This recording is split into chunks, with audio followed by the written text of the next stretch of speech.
Hello बच्चों, स्वागत है आप सभी का आपके अपने चैनल MRD हिंदी क्लासेस में। और आज की यह वीडियो रहेगी हमारी हिंदी की पाठ पुस्तक नंबर 1 पाठ 6 भारत की ये बहादुर बेटियां।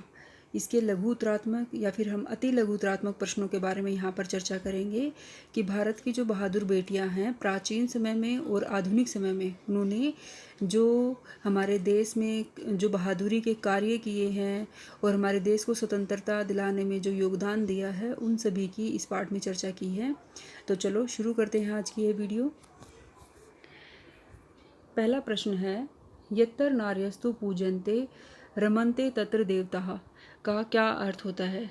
यानी यत्तर जहाँ नार्यस्तु पूजन्ते नारी का सम्मान होता है, रमन्ते तत्र देवताः वहाँ पर देवताओं का निवास होता है, यानी सुख समृद्धि होती है। ये जो इन पंक्तियों का अर्थ हमारा इन्हीं 6 शब्दों में ही छिपा हुआ है। यत्र नार्यस्तु पूजन्ते रमन्ते तत्र देवताः, यानी जहाँ नारियों का सम्मान होता है वहाँ देवताओं का निवास होता है।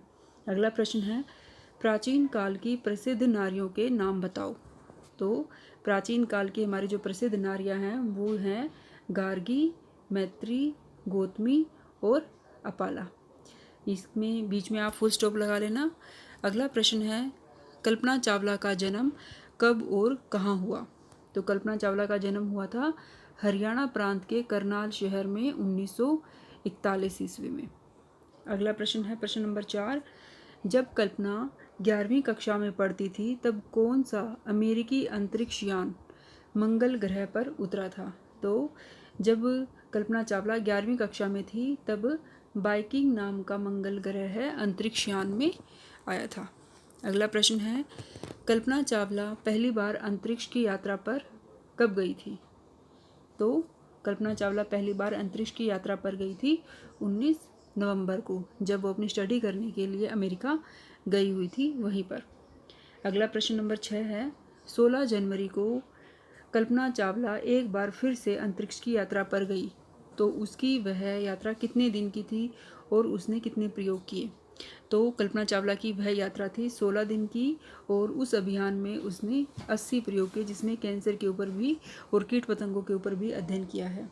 अगला प्रश्न है, भारतीय प्रधानमंत्री अटल बिहारी वाजपेयी ने संसद में कल्पना के अंतरिक्ष यान मैटसेट का नाम बदलकर क्या रखा। जिस समय पर कल्पना चावला अंतरिक्ष में गई थी तो उस समय भारत के प्रधानमंत्री थे अटल बिहारी वाजपेयी। तो जब उनका यान पृथ्वी पर पहुंचने से पहले ही अंतरिक्ष में ब्लास्ट हो गया था या क्रैश हो गया था, तो उस समय उनका जो यान का नाम था वो था मैटसेट। उसका नाम बदलकर प्रधानमंत्री अटल बिहारी वाजपेयी ने उस यान का नाम रख दिया था कल्पना 1। अगला प्रश्न है बचेंद्री पाल के बारे में कि बचेंद्री पाल का जन्म कब और कहाँ हुआ। तो बचेंद्री पाल का जन्म हुआ था 1954 में चमोली जिले में एक परंपरागत पुरुष वैश्य परिवार में हुआ।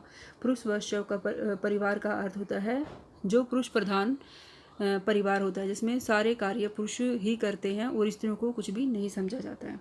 अगला प्रश्न है, बचेंद्री को रोज बचपन में कितने किलोमीटर चलकर स्कूल जाना पड़ता था। तो बचेंद्री को रोज 5 किलोमीटर पैदल चलकर स्कूल जाना पड़ता था।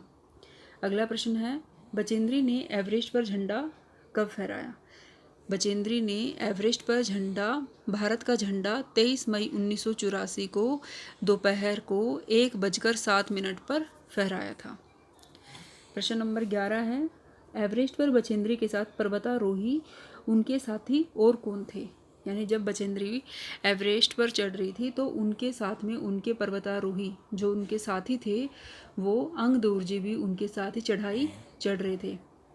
ठीक है, तो ये हमारे 11 प्रश्न उत्तर हैं।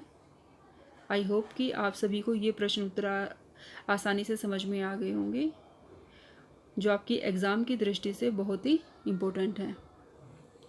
और अगर आपको ये वीडियो अच्छी लगी है तो आप इस वीडियो को लाइक, शेयर और सब्सक्राइब ज़रूर करें ताकि दूसरे बच्चे भी इसका लाभ उठा सकें। धन्यवाद।